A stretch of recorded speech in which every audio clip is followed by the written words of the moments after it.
এইটো হ'ল গুৱাহাটী মহানগৰীৰ আটাইতকৈ ব্যস্ত ৰাস্তা GS ৰোড অৰ্থাৎ গুৱাহাটী শ্বিলং ৰোড। আৰু আজি এই ৰাস্তাটো স্তব্ধ। এইখিনি সময়ত আপুনি আগতে যদি বা বেলেগ এটা দিনত যদি আহে এইটো ৰাস্তাৰ এইটো পাৰ হ'বলৈ চিন্তা কৰিব লাগে। মোৰে মিনিমাম 2-3 মিনিট সময় লাগে ৰাস্তাটো পাৰ হওঁতে, ইমানেই বেছি যান জঁটৰ ইয়াত অহা যোৱা কৰে। কিন্তু আজি সকলো স্তব্ধ।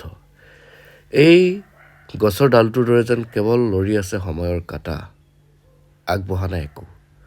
আৰু সকলো মানুহে নিজৰ কেমেৰাটো অন কৰি ৰৈ আছে কাৰোবাৰ অপেক্ষাত, যেন হিন্দী চিনেমাৰ কোনোবা চেলিব্ৰিটিহে আহিব। ময়ো তাৰ ব্যতিক্ৰম নহ'লোঁ। ময়ো মোৰ মোবাইলৰ কেমেৰাটো উলিয়াই ল'লোঁ, আপোনালোকক দেখাওঁ বুলি কাৰ কাৰণে আমি ৰখি আছোঁ। মই আছিলোঁ নিউজ লাইভ বিল্ডিঙৰ 2য় মহলাত শ্বুটিং কৰি, আৰু আমাৰ মেকআপ আৰ্টিষ্ট সোণালীয়ে মোক এনেকুৱাকৈ মাতিলে, মই ফোনত কথা পাতি থকা অৱস্থাত তাইৰ কথা তলকিবই নোৱাৰিলোঁ। সকলোৱে দৌৰা ধপৰা লগা দেখি মই ভাবিলোঁ ভূমিকম্প আহিছে। ময়ো দৌৰি আহিলোঁ বাহিৰলৈ, আৰু আহি দেখা পালোঁ সকলো স্তব্ধ হৈ ৰৈ আছে কেৱল কাৰোবাৰ অপেক্ষাত, এজন মানুহৰ অপেক্ষাত, এজন চেলিব্ৰিটিৰ অপেক্ষাত। যদিও চেলিব্ৰিটি শব্দটো কৈছোঁ, চেলিব্ৰিটি শব্দটো তেওঁৰ লগত দেখা নাই, কিন্তু চেলিব্ৰিটিতকৈ কোনো গুণে কম নহয়। তেওঁ আগে আগে এনেকৈ এখন গাড়ীত ইমানজন কেমেৰা পাৰ্চনে কেমেৰা কৰিয়ে গৈ আছে, সকলোৰে ৰিয়েকশ্যন। আৰু তাৰ পাছে পাছে তেওঁ আহি উপস্থিত হ'ল এয়া আমাৰ সকলোৰে মৰমৰ জনপ্ৰিয় ভাৰতৰ পৃথিৱীৰ আটাইতকৈ জনপ্ৰিয় প্ৰধানমন্ত্ৰী নৰেন্দ্ৰ মোদী ডাঙৰীয়াদেৱ।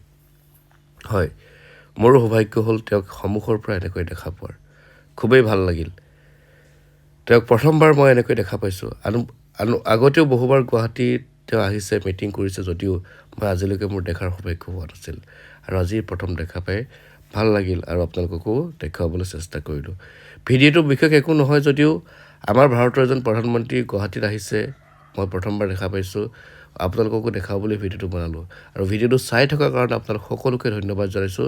আৰু আপোনালোকে এতিয়াও যদি মোৰ চেনেলটো লাইক আৰু ছাবস্ক্ৰাইব কৰা নাই, তেতিয়া লাইক আৰু ছাবস্ক্ৰাইব কৰিবলৈ নাপাহৰিব, আৰু মোৰ ফেচবুক পেজখনো লাইক কৰিবলৈ নাপাহৰিব, আৰু ফ'ল' কৰিব নাপাহৰিব। ধন্যবাদ।